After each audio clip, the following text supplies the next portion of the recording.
তিনটা বড় বড় ভূমিকম্প আমাদের সামনে অপেক্ষা করছে শেষ জামানায়। তিনটা হবেই, একটা পৃথিবীর পশ্চিম দিকে, একটা পৃথিবীর পূর্ব দিকে। আর পূর্ব দিক বলতে কিন্তু আমাদের দিক, Indonesia, Malaysia, Bangladesh, Pakistan, Sri Lanka, India, এই পুরো জায়গা হচ্ছে পূর্ব দিক।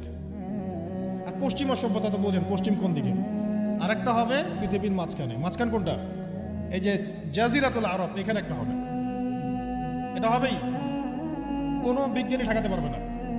ফেরাউনের অনেক পাপ ছিল, যে পাপটা আমরা আসলে অল্প কথায় ব্যাখ্যা করতে পারবো না। এক কথায় সে নিজেকে আল্লাহ দাবি করেছিল। তারপরে সে সমাজের মধ্যে শিরকের প্রচলন ঘটাতো।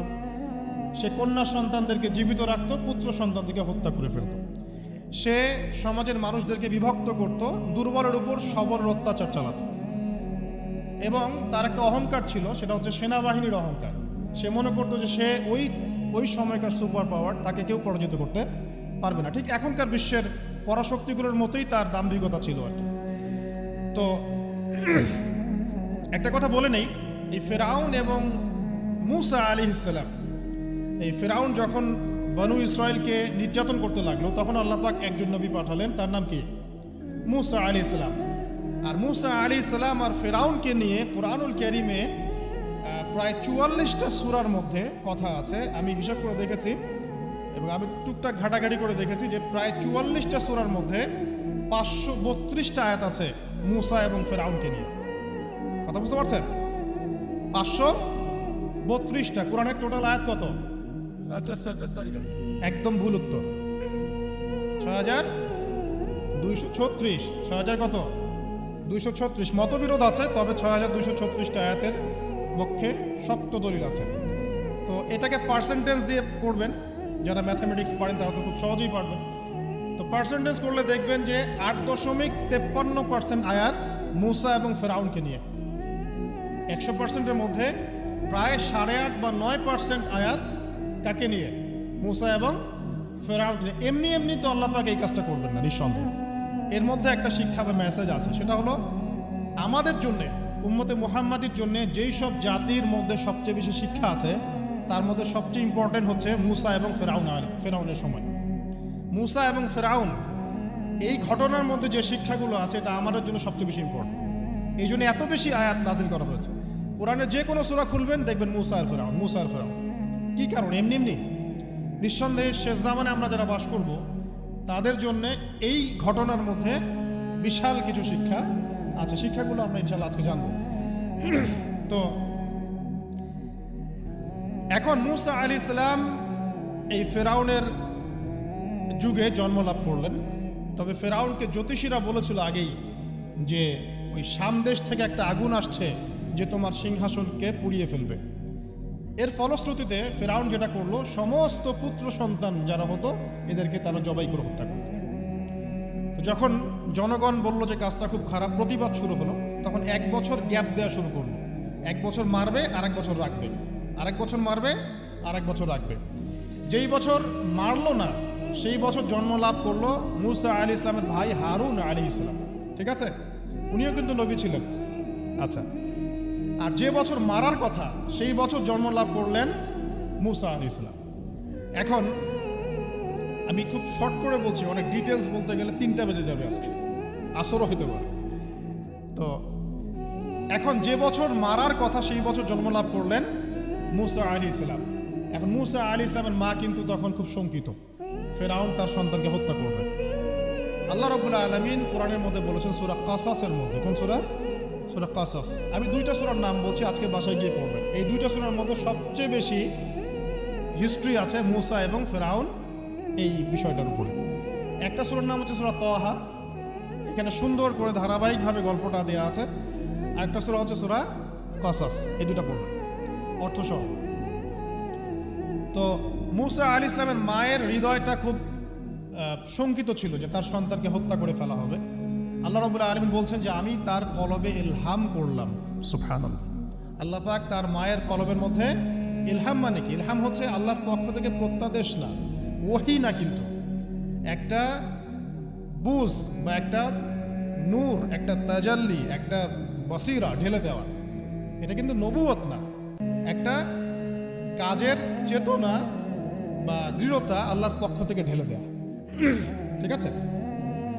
তো তার মায়ের কলবের মধ্যে আল্লাহ রাব্বুল আলামিন ইলহাম করলেন যে তুমি তোমার সন্তানটাকে সিন্দুকের মধ্যে ভরে ভাসিয়ে দাও নীল নদে। এখন তার মায়ের কলব, তার মায়ের হৃদয় ছটফট করতে লাগলো, কারণ কোনো মাই তো চাইবে না তার সন্তান কিভাবে ভাসিয়ে দিতে। আল্লাহ পাক বলছেন যদি না আমি তার হৃদয়টাকে শক্ত করতাম তাহলে সে বিচলিত হয়ে পড়ত। আল্লাহ পাক তার হৃদয়টাকে শক্ত করলেন, সে বিচলিত হলো না, সন্তানকে ভাসিয়ে দিল। এবার সন্তান ভাসতে ভাসতে ভাসতে কোথায় যাচ্ছে? যেখানে ফেরাউনের স্ত্রী গোসল করছে। কথা কি বুঝতে পারছেন? খুব চমৎকার হিস্ট্রি কিন্তু গল্পটা, এবং গল্প মানে এখানে আসলে গাল গল্প না, এগুলো সত্য ঘটনা।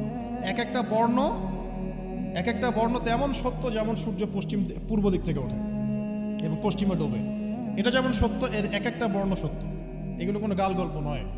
এবার ফেরাউনের স্ত্রী আসিয়া সেই সিন্দুক পেয়েছে।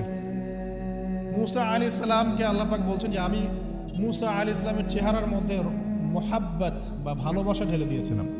তার চেহারা যেই দেখতো তাকে ভালোবাসত, বুঝছেন? ভালোবাসা ঢেলে দিয়েছে।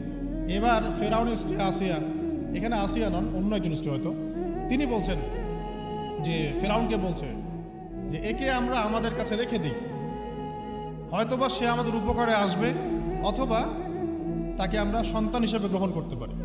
লা তাকতুলুহ, তাকে হত্যা করো, আসা আন ইয়ানফা'না আও নাত্তাখিযাহু ওয়ালাদা, এরকম করে আল্লাহ পাক বলেছেন কোরআনে। তো ফেরাউন তার স্ত্রীর কথা শুনল এবং তাকে না হত্যা করে রেখে দিল।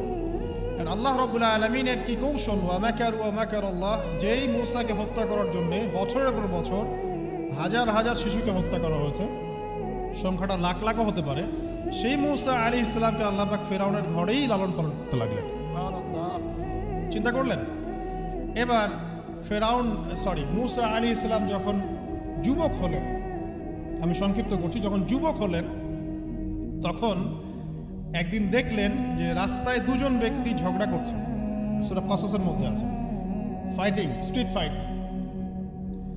তো একজন ব্যক্তি হচ্ছেন বনু ইসরাইলের, আরেকজন হচ্ছে ফেরাউনের সেনাবাহিনীর।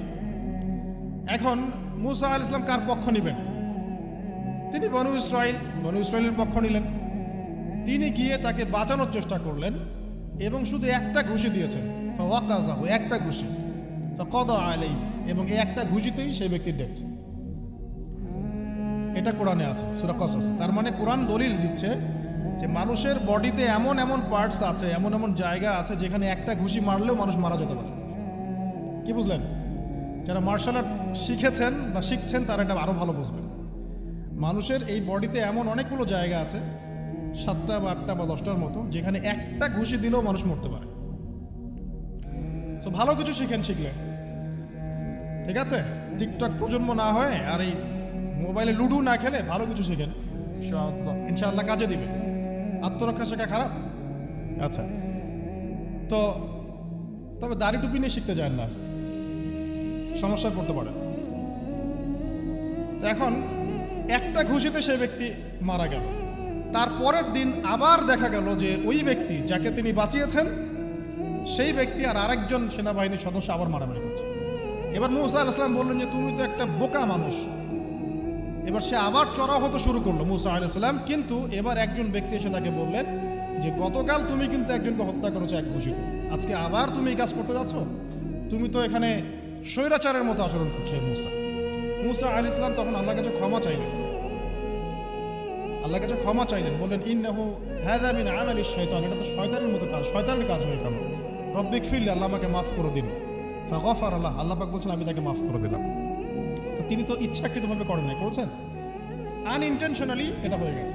কিন্তু এখন ফেরাউন মূসা আলাইহিস সালামকে ধাওয়া করতে শুরু করলো, কারণ ফেরাউনের দৃষ্টিতে মূসা আলাইহিস সালাম একটা মার্ডার করেছে তার দৃষ্টিতে, কিন্তু মূসা আলাইহিস সালাম তো আর এটা করেন নাই, ইচ্ছা করে এটা হয়নি, অ্যাক্সিডেন্টলি হয়ে গেছে। এখন মূসা আলাইহিস সালামকে এক ব্যক্তি এসে বলল তুমি এখান থেকে তাড়াতাড়ি পালাও, এই মিশরে থাকলে ফেরাউন তোমাকে ধরে এখন শাস্তি দিবে।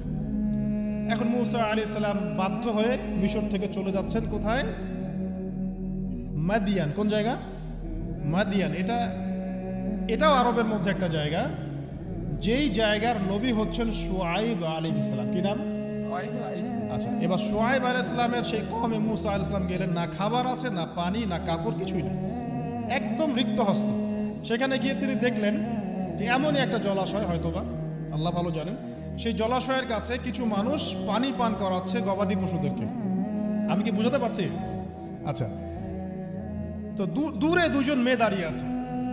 এই দুজন মেয়ে অনেকক্ষণ থেকে দাঁড়িয়ে আছে, তারা পানি পান করতে পারছে না। মুসা আলাইহিস সালাম অনেকক্ষণ থেকে অবজার্ভ করছেন যে মেয়ে দুটো পানি পান করাতে পারছে না গবাদি পশুদেরকে। তিনি প্রথমে একটু অস্বস্তি বোধ করলেন, তারপরে আবার গেলেন তাদের কাছে, গিয়ে বললেন কি সমস্যা।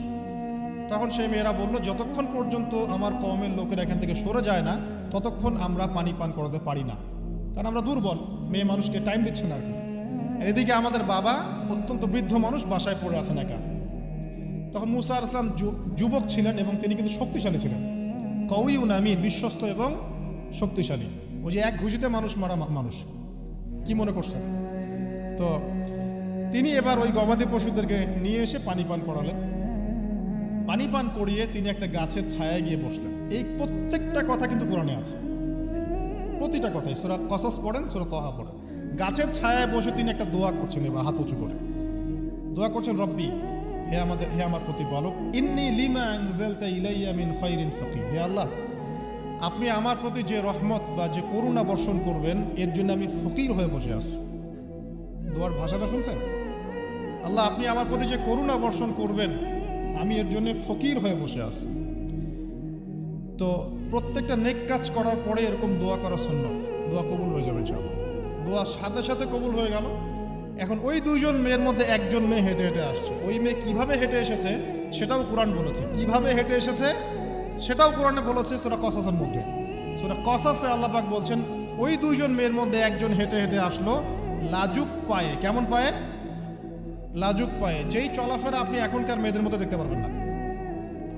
এখনকার মেয়েদের হাঁটার মধ্যে লজ্জা আছে, লজ্জাশীলতার সাথে লাজুক ভঙ্গিতে সেই মেয়ে হেঁটে হেঁটে আসলো।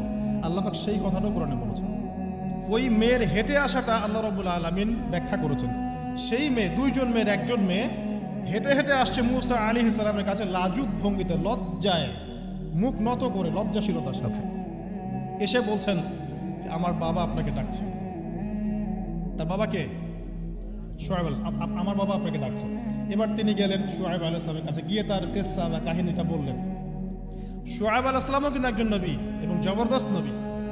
বলে রাখি, শুআয়ব আলাইহিস সালামের কওম সর্বপ্রথম সেই কওম যাকে ভূমিকম্প দিয়ে ধ্বংস করা হয়েছিল।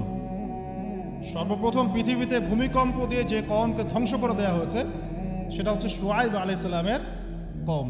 শুআয়ব আলাইহিস সালামের কওম সেই কওম যাকে ভূমিকম্প দিয়ে ধ্বংস করা হয়েছিল। তো এখন মুসা আলাইহিস সালাম তার কাছে গিয়ে তার ঘটনাগুলো বললেন। শুআয়ব আলাইহিস সালাম তাকে বললেন, ঠিক আছে, আমার মেয়ের একটা দাবি। আমার মেয়ে বলেছে যে তুমি হচ্ছ বিশ্বস্ত এবং শক্তিশালী, তোমাকে যেন আমি আমার কাজে নিয়োগ করি। আসলে মেয়ে বাবাকে ইঙ্গিত একটা মনের ভাব ব্যক্ত করেছে আর কি। তখন তার বাবা সেই ভাবটা বুঝতে পেরেছেন। তিনি বলেছেন, ঠিক আছে, আমি আমার এই মেয়ের সাথে তোমাকে বিয়ে দিব। শর্ত কি? শর্ত হচ্ছে তোমাকে 8 বছর আমার এখানে কাজ করতে হবে। 8 বছর? কত বছর? 8 বছর কাজ করার বিনিময়ে আমি তোমাকে আমার মেয়ের সাথে বিয়ে দিচ্ছি। আর যদি তুমি চাও তাহলে 10 বছর পূর্ণ করতে পারো। তো মুসা আলাইহিস সালাম বলেন, ঠিক আছে, আমাদের মাঝে আল্লাহ পাক সাক্ষী হিসেবে যথেষ্ট। এবার সেখানে মুসা আলাইহিস সালাম তার সংসার শুরু করলেন।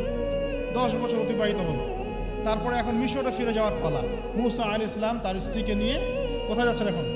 মিশর, তার হোম টাউন, ঠিক আছে, মাদারল্যান্ড।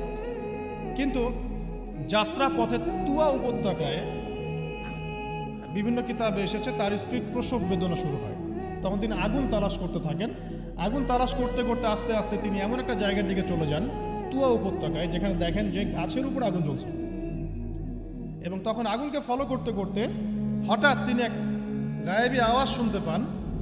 আওয়াজটা হচ্ছে এমন, আমি একটু পড়ে শোনাই। আওয়াজটা হচ্ছে এমন যে, ইন্নী আনা রব্বুক ফাখলা'না আলাইক ইন্নাকা বিল ওয়াদিল মুকদ্দাসি তুয়া।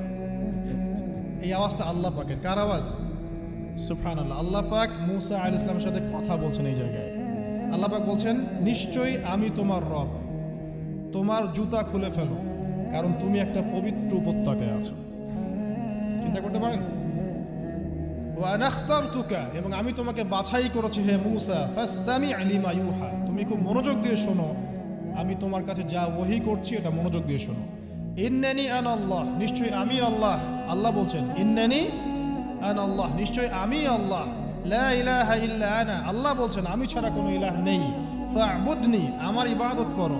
ওয়া আকিমিস সালাতা লিযিকরি, আমার স্মরণের জন্য সালাত কায়েম করো। ইন্নাস সাআতা লাআতিয়াতুন, নিশ্চয়ই কিয়ামত অবশ্যই আসবে। আকাদু উখফিহা, আমি এটাকে গোপন রেখেছি। লিতুজজা কুল্লু নাফসিন বিমা তাসআ, যাতে করে প্রত্যেক নফসকে তার প্রতিদান দেয়া যায়। ফালা ইয়াসুদ্দান্নাকা আনহা মান লা ইউমিনু বিহা ওয়াত্তাবা হাওয়াহু ফাতারদা, যারা প্রবৃত্তির অনুসরণ করে তারা যেন তোমাকে এই বিষয়টার প্রতি ঈমান আনা থেকে দূরে রাখতে না পারে। আল্লাহ পাক এই পর্যন্ত বললেন। এরপর আল্লাহ বলছেন ওয়ামা তিলকা বিয়ামিনিকা ইয়া মূসা, মূসা তোমার ডান হাতে এটা কি? মূসা আলাইহিস সালাম বলছেন যে ক্বালা হিয়া আসায়া, এটা আমার লাঠি। তার সাথে কি ছিল? একটা লাঠি। আতাওয়াক্কাউ আলাইহা ওয়া আহুশু বিহা আলা গনামি ওয়া লিয়া ফিহা মাআরিব উখরা, এই লাঠি দিয়ে আমি গাছের ডাল ছাঁটি, গবাদি পশুদেরকে চড়াই, এছাড়া আমি আমার বিভিন্ন কাজে লাঠি ব্যবহার করি। আল্লাহ পাক বলছেন ক্বালা আলকিহা ইয়া মূসা, মূসা এটা নিক্ষেপ করো দেখি, হাত থেকে ছুঁড়ে মারো। মূসা আলাইহিস সালাম ছুঁড়ে মারলেন। ফাআলকাহা, তিনি ছুঁড়ে মারলেন। ফাইদা হিয়া হাইয়াতুন তাসা, সাথে সাথে লাঠিটা ছোটাছুটি শুরু করলো সাপের মতো। অন্য সূরায় আছে এই দৃশ্য দেখার সাথে সাথে মূসা আলাইহিস সালাম উল্টা দিকে দৌড় দিয়েছিলেন। স্বাভাবিক, ভয় পাওয়া স্বাভাবিক। তো তখন আল্লাহ পাক বলেছিলেন যে তুমি ভয় পেও না, আমার কাছে নবীগণ ভয় পায় না। ঠিক আছে, অন্য সূরা এগুলো আছে, আমি শর্ট করে বলছি। এরপরে আল্লাহ পাক বললেন ক্বালা খুযহা ওয়া লা তাখাফ, তুমি এটাকে ধরো, এটাকে ভয় পেও না। সানুঈদুহা সিরাতাহাল উলা, তুমি ধরা মাত্রই সেটা আবার লাঠিতে রূপান্তরিত হবে। আরেকটা কাজ করো, ওয়াদমুম ইয়াদাকা ইলা জানাহিক, তোমার হাতটাকে বগলের নিচে নিয়ে যাও। তাখরুজ বাইদা মিন গায়রি সু, এটাকে বের করো, তারপর দেখবে এটা স্বচ্ছ আলো প্রদান করবে।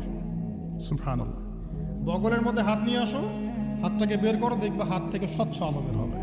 এই দুইটা মুজিজা আল্লাহ পাক তাকে দিলেন। আয়াতুল উখরা, এটা আরেকটা নিদর্শন। তো এখানে কি হলো? মূসা আলাইহিস সালাম নবুয়ত পেলেন। Shortcut key? মূসা আলাইহিস সালাম কি পেলেন? নবুয়ত পেলেন। নবুয়ত পাওয়ার সাথে সাথে আল্লাহ পাক তাকে দুটো মুজিজা দিলেন। একটা হচ্ছে লাঠি, আর একটা কি? হাত বগল থেকে বের করলেই কি হবে? আলো বের হয়ে যাবে। তো এই যে ঘটনাটা ঘটেছে, এই ঘটনাটা ঘটেছে মুহররম মাসের 10 তারিখে। কয় তারিখে?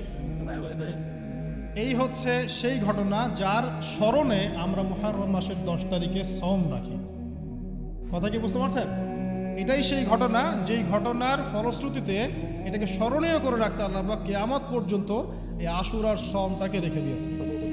এটা ইহুদিরাও রেখেছে, ইসলাম আসার পূর্বে, মানে নবী সাল্লাল্লাহু আলাইহি ওয়াসাল্লামের শরীয়ত আসার পূর্বেও আগের জাতিরাও এটাকে রেখেছিল।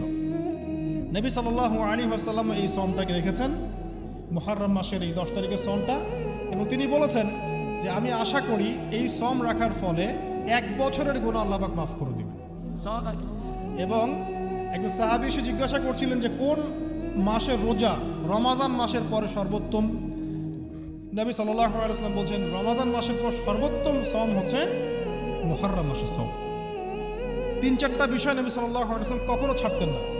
ফজরের আগের 2 রাকাত সুন্নাত, মাসের 3 দিন রোজা রাখা, আইয়ামে বীজের, তারপরে আপনার আরাফার সওম, এবং এই যে মুহররম মাসের সওম। এই সওমগুলো নবী সাল্লাল্লাহু আলাইহি ওয়াসাল্লাম কখনো ছাড়তেন না। আরও এসেছে একটা বর্ণনা, আমি এটা পেয়েছি ফয়জুল কালামের মধ্যে, যে আশুরার সওম রাখার পাশাপাশি ওই দিন যদি আপনি পরিবার বর্গের উপর খরচ করেন, ইনশাআল্লাহ আপনাকে সারা বছর আল্লাহর পক্ষ থেকে রিজিকের প্রশস্ততা দেওয়া হবে ইনশাআল্লাহ। তো পরিবার বর্গের প্রতি আপনি খরচ করতে পারেন। এখন এই যে ঘটনা দেখেন, এই ঘটনার মূল পিছনে গল্প কি? জালেমের ধ্বংস, মাজলুমের মুক্তি, তাই তো? জালেমের ধ্বংস, মাজলুমের মুক্তি, এটাকে স্মরণীয় করে রাখার জন্য আল্লাহ রাব্বুল আলামিন এই আশুরার সওমটাকে রেখেছেন। নবী সাল্লাল্লাহু আলাইহি ওয়াসাল্লাম বলেছেন যে ইহুদিরা একদিন রাখে, 10 তারিখে সওম রাখে। আমি যদি বেঁচে থাকি ইনশাআল্লাহ আগামী বছর 9 তারিখ বা তার পরে, একদিন আগে বা একদিন পরে আমি সম রাখবো। কোনো বর্ণনা এসেছে একদিন আগে 9 তারিখে সম রাখবো। তো আমরা দুটো রাখার চেষ্টা করবো। কয়টা? দুটো, হয় 10, হয় 9-10 অথবা 10-11 ইনশাআল্লাহ। আশা করো যে 1 বছরের গুনাহ আল্লাহ পাক মাফ করে দেবেন ইনশাআল্লাহ তাআলা। আর বেশি বেশি মুহররম মাসে সম রাখতে পারেন, ইস্তেগফার করতে পারেন, তাসবিহ তাহলিল করতে পারেন, এবং এই মাসে যে ঘটনাটা ঘটেছে আপনার মূসা আলাইহিস সালাম এবং ফিরআউনের, এই ঘটনাটাকে চর্চা করবেন, এটাকে প্রচার করবেন, প্রসার করবেন, এর মধ্যে থেকে শিক্ষাগুলোকে নিজের জীবনে বাস্তবায়ন করার চেষ্টা করবেন ইনশাআল্লাহ তাআলা। আল্লাহ পাক সবাইকে তৌফিক দান করুন, আমিন।